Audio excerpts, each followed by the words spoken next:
Sebenarnya dia tidak tinggal di rumah. Tempat-tempat dia tinggal itu saya tahu. Sampai di tahun 2020 yang di apartemen itu dia pindah 2 kali juga saya tahu. Setelah selesai dari 2 unit itu dia di apartemen yang mana, saya tahu juga gitu.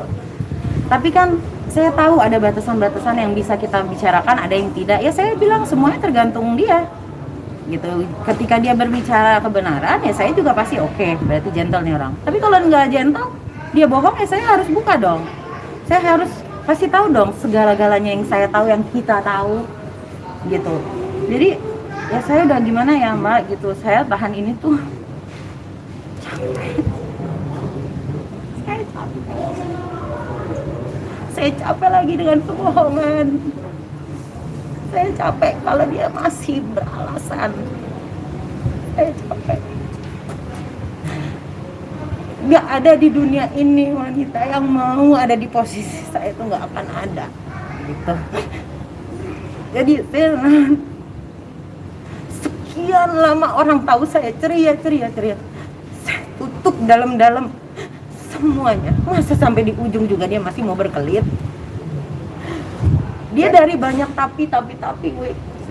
Habis itu saya bilang, aku bicara jujur dong, saya bilang gitu. Terus dia bilang, akhirnya dia runduh. Terus dia bilang kok sama Ibu Hakim, diakui kok kesalahannya dia. Yang semua teman-teman pers ini mau tanyakan ke saya, semuanya benar. Itu jawabannya. Jadi kalian tafsirkan sendiri, semuanya benar. Jadi kan saya bilang gitu, saya minta keadilan, saya berdoa sama Allah, saya minta keadilan. Yang saya rasakan ini udah bentuk tidak adil di dalam kehidupan berumah tangga.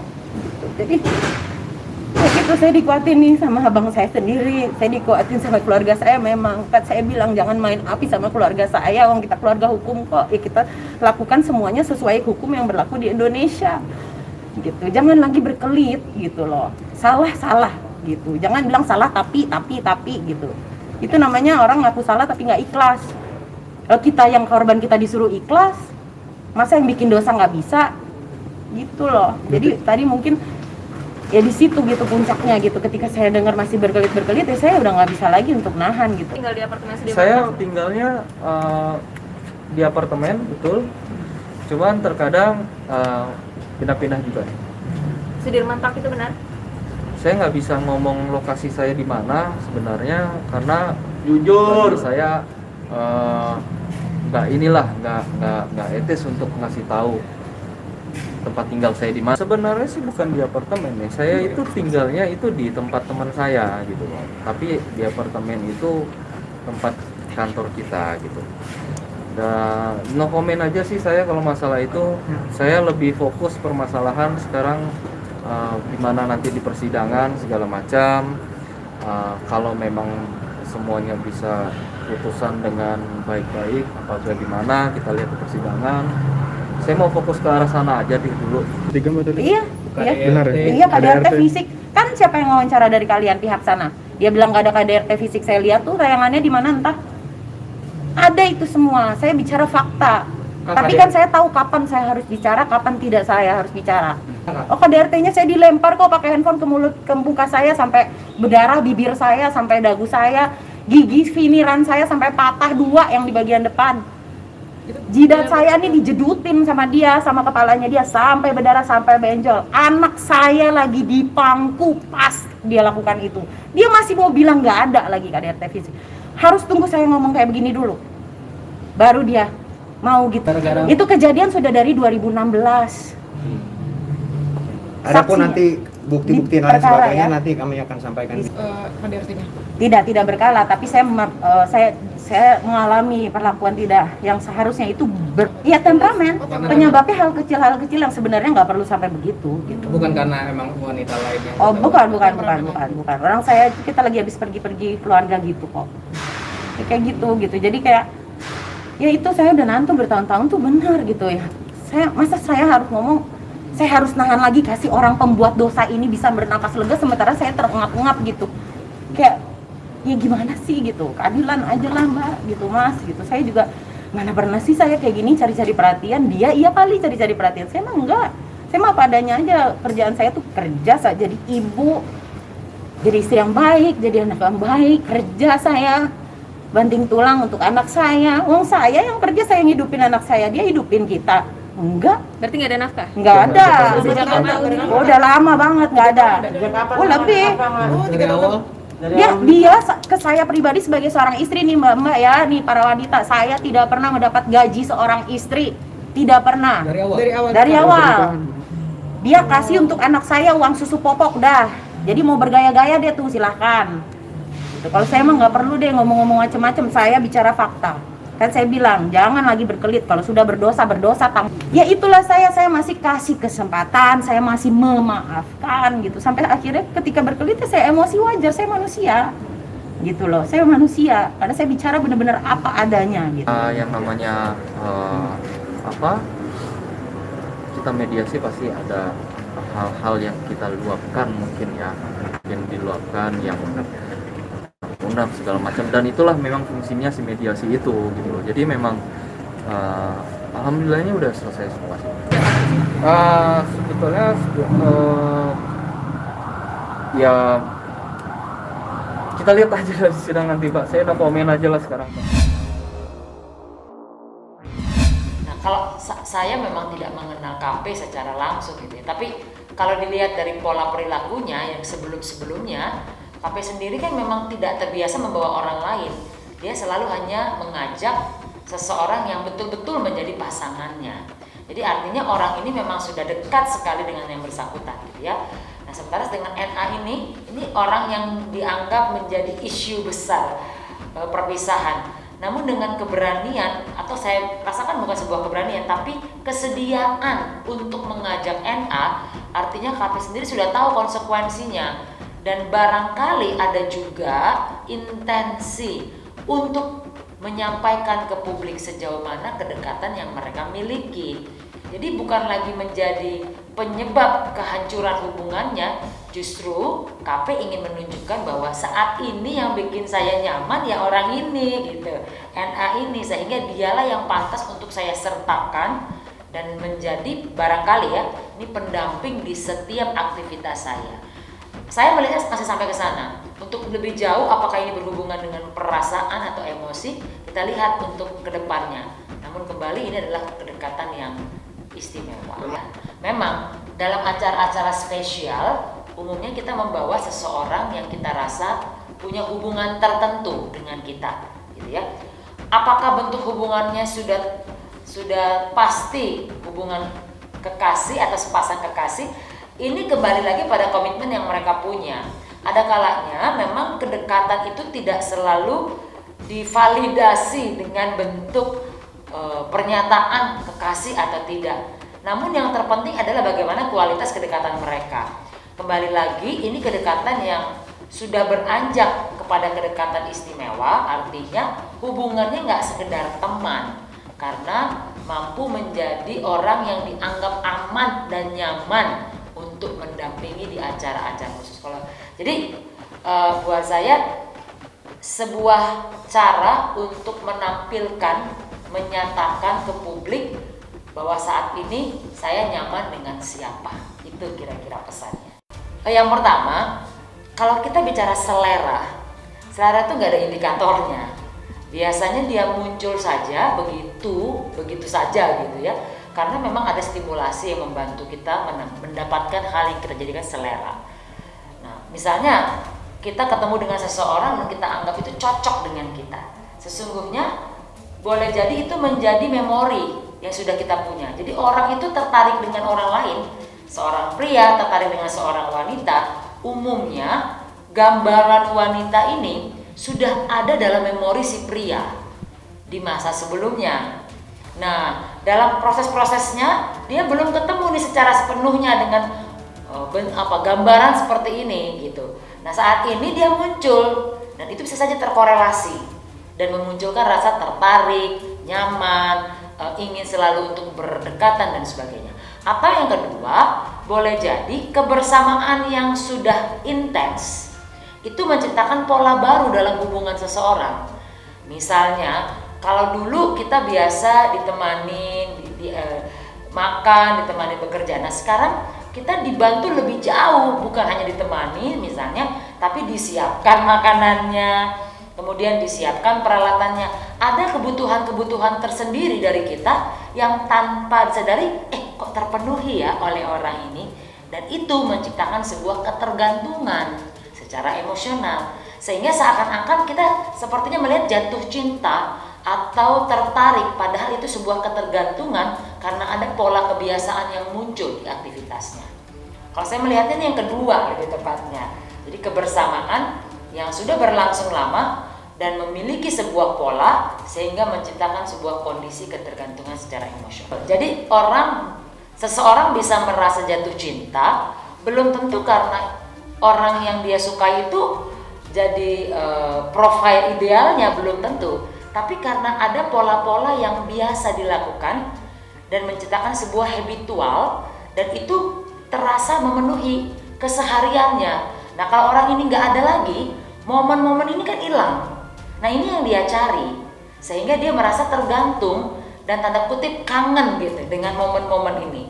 Jadi boleh jadi yang dirindukan bukan sosoknya, tapi justru momennya. Nah, hanya orang ini yang bisa memenuhi momen itu, sehingga dia terus mencari orang yang dimaksud. Mas Kaisang, Mas, boleh Mas temenin saya dong Mas di atas panggung dong Mas. Tepuk tangan dong, tepuk tangan dong. Oke, sebentar lagi kita boleh langsung kita akan grand opening. Oke. Udah ya. Ini sulap, beneran sulap ini. Oke. Nggak kelihatan. Oke, sulap ya Mas ya kita ya. Ini kan saya mau buka toko kopi pertama saya. Iya. Jadi saya juga pengen sulap pertama saya juga. Ini perdana saya sulap di depan. Loh, suaranya mati. Oh enggak. Jadi gini, sebenarnya triknya simple. Cuma saya tuh pengen ngebuat ternak kopi itu melayang. Karena apa? Karena saya tuh pengen ternak kopi itu bisa terbang ke seluruh dunia supaya bisa buka di seluruh dunia. Amin. Nah, ini kan sekarang ternak kopinya masih saya pegang nih. Masih saya pegang. Waduh, masih Mas, masih aman. Enggak ada meja juga Mas, bisa pegang tuh, buat kokoh Yang banget. di belakang jangan nyebarin triknya ya. Jangan dong, jangan di snapgram lah ibu. Diri. Nah, makanya di sini saya trik sulapnya dibantu masnya ini yang di bawah saya. Nah, ini dia yang saya panggil tadi Mas Herman itu, ini dia nih. Jadi ternak kopi sebenarnya saya udah 1 tahun latihan untuk jadi barista, cuma baru bisa kesampaian buka kopi saya ya di hari ini di tanggal 6 April 2019 di Alfa Midi Super ini. Wow. Saya juga terima kasih buat Alfa Midi Super yang sudah bersedia untuk support ternak kopi.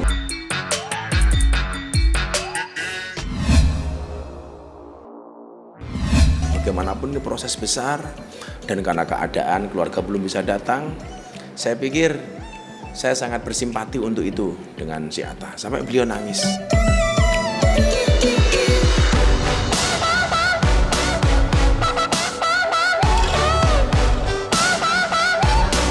Ini saya pikir luar biasa ya, bisa menjadi wedding of the year ya, dengan kehadiran 2 tokoh besar ini, Pak Joko Widodo dengan Pak Prabowo, yang kedua-duanya insya Allah bertindak sebagai saksi.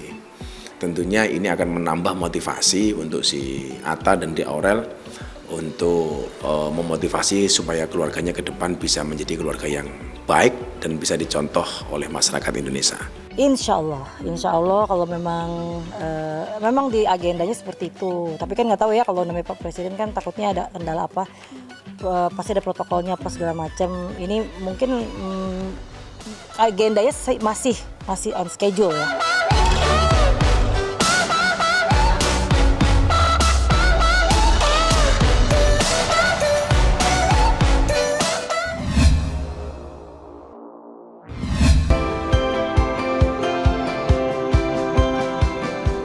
Konsep makeupnya nggak muluk-muluk ya, paling yang cantik elegan gitu kan, sesuai dengan baju yang dipakai Mimi itu kebaya dari Bunda Ane yang elegan juga tapi tetap cantiknya Indonesia gimana. Nah, aku nggak mau berseberangan dengan konsep baju dan sanggul Mimi, jadi aku sesuaiin.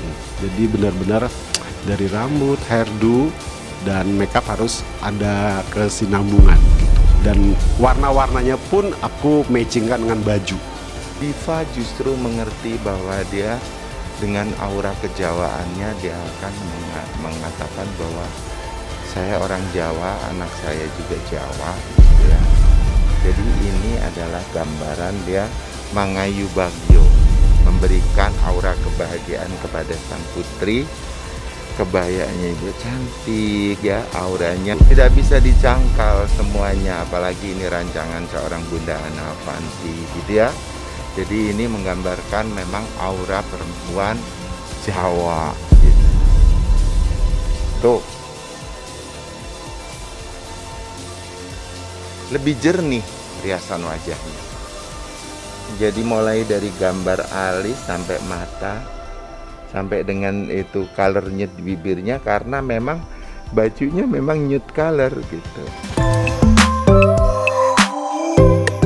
Ya looknya ya setiap makeup artis kan pasti memiliki ciri khas masing-masing kan. Terus bagaimana kita memainkan ritme pada saat merias aja, looknya mau seperti apa. Terus si makeup Mbak As tuh sebenarnya kalau kalian lihat itu tuh kalau nggak tanpa masker ya, itu tuh bener-bener fresh sekali, blushing, pinky, pink, bulu mata cantik tapi juga nggak tebal banget gitu. Dia yang membuat dia cantik tau nggak Bang? Dia pakai kontak lens yang bagus ya, kelihatan flawless, dan ini membuat dia makin tampil dengan skin tone-nya, dengan keayuannya dia akan terlihat lebih eye catching. Tadi saya bilang saya nggak bisa komentar banyak karena memang isi putusannya aja itu saya belum baca, dan memang kalau untuk harta gono gini saya itu 100% menyerahkan ke pengacara. Kalau untuk anak memang saya terjun langsung, bisa dilihat ya waktu sidang hak asuh itu saya tiap minggu pasti bolak-balik ke pengadilan, nggak mungkin saya absen. Tapi kalau gono gini kan saya nggak hadir, yang hadir cuman pengacara aja gitu. Jadi saya nggak bisa ngomong banyak, mohon maaf, itu bisa dikonfirmasi ke pengacara saya aja, Abang Herdian dan Pak Yadi dan Bang Andi. Oke? Bersyukur banget ya, bukan masih bersyukur banget. Sampai sekarang masih dikasih umur, masih dikasih kesehatan, alhamdulillah, masya Allah, tabarakallah, masih dikasih kesempatan untuk terus berkarya, bekerja, kayak gitu. Ya pastinya yang ingin dicapai bisa menjadi lebih baik lagi, terus supaya mudah-mudahan tahun ini bisa udah sama anak-anak lagi gitu kan. Ya semoga hal-hal yang belum tercapai sebelumnya bisa dicapai dan disegerakan. Ya ini kan udah ulang tahun aku ke 17, 18, 19, udah ulang tahun aku yang kelima ya. Belum didampingi oleh anak-anak. Ya kayaknya tahun ini aku udah lebih pasrah sih, udah lebih aku udah merasa insya Allah aku sudah melakukan yang terbaik, udah berusaha semaksimal mungkin. Jadi hasilnya apa aku udah lebih ke pasrah dan percaya kalau rencana Allah itu pasti indah. Oh nggak ada, ya semoga yang bisa menjadi yang terbaik aja, itu aja ucapan. Anak-anak saya ulang tahun saja juga nggak hafal, jadi nggak tahu. Saya nggak tahu kalau ini baru diingetin tadi, dia baru ingat. Wah, tidak pernah, saya orangnya beda. Saya kalau ada orang buka lembaran baru, kalau saya diari lama saya buang. Saya orang tipe yang bikin diari baru. Tidak pernah tuh buka-buka lembaran yang dulu saya buka, tidak, karena bukunya udah baru. Saya nggak mau sakit hati. Apa yang membuat? Secara batin saya menerima. Kalau memang ini semua memang harus terjadi sebagai suratan hidup saya terima dengan ikhlas, karena itu yang bikin saya sehat. Saya nggak mau pendendam, saya nggak mau ada benci di hati atau sakit hati, nggak mau. Saya terima, dan itu dari awal yang saya inginkan. Cuma saya harus berhadapan dengan gugatan-gugatan, laporan-laporan, semua itu saya harus menghadapi itu semua. Memang saya sempat ada marah, alhamdulillah udah saya terima semuanya. Selebihnya, analoginya, apa ya analogi yang paling tepat ya? Oke lah, setelah kita bikin bikin sesuatu, ibaratnya kita makan ya, bikin kita ada ruangan itu ternyata jadi teracak-acak. Saya akan bersihkan bagian saya. Nah sekarang bersihkanlah bagian dia. Saya udah bersih loh bagian saya, istilahnya saya sudah ini. Sekarang bagiannya dia yang seperti apa ya tolong aja dirapiin aja ya. Dia mikirin untuk saya, saat saya harapan saya adalah dia lebih mikirin anak-anaknya lagi. Walaupun jaraknya mungkin dia rasakan masih jauh, ya saya mohon maaf dan keadaan yang ada, tapi dia bisa kok bikin action yang baik untuk kelangsungan masa depannya anak-anak ya. Dengan apa itu? Ya dari awal anak-anak itu punya haknya, itu citra, nama baik juga. Seharusnya sudah dipikirkan dari awal sebelum sebuah masalah rumah tangga itu terjadi. Itu sebenarnya saya nggak lepas dari acuannya itu, dari saya menghadapi sidang-sidang saya selama ini.